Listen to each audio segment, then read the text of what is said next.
Ayan, may panibago ulit tayong customer, Motorstar 125. Ayan, palit harness. Ayan. Ito yung kanyang harness dati. Ayan, daming putol-putol na. Ayan. At nailatag ko na yung kanyang harness. Ayan. Bali hindi pa lahat. Dito na lang sa harapan. Pero napaandar ko na. Ayan. Paandar na natin. Testing natin ulit. Paandar rin.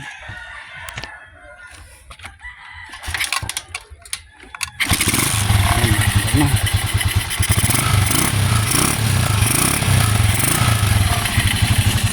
Bale, mga linyada na lang ng mga switch ang kulang dito. Ayan.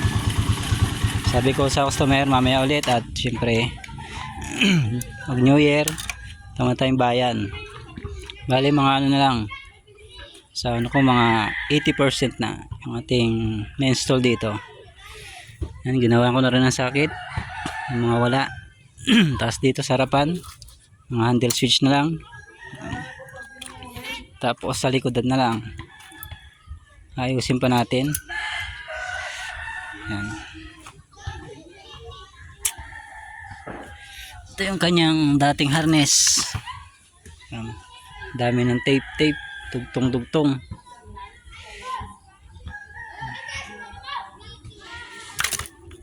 Yan, update ko na lang kayo mga boss. Yan, Motorstar.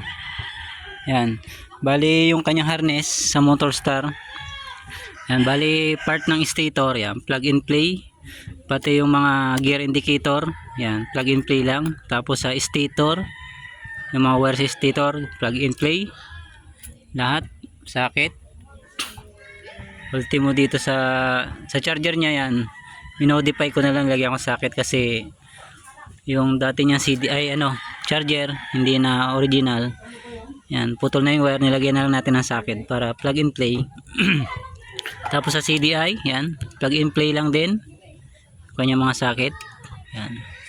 Tapos sa flasher relay, yan plug and play, tsaka sa brake switch plug and play. Tapos dito sa papunta sa likod, yan, pa-plug and play na lang natin. Parte ng harapan na lang. Yan.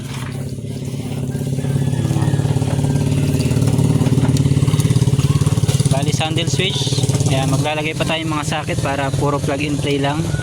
Ayusin pa natin yung mga connection, mga socket niya, para maging tugma dito sa mga socket sa bagong harness. Yun, no?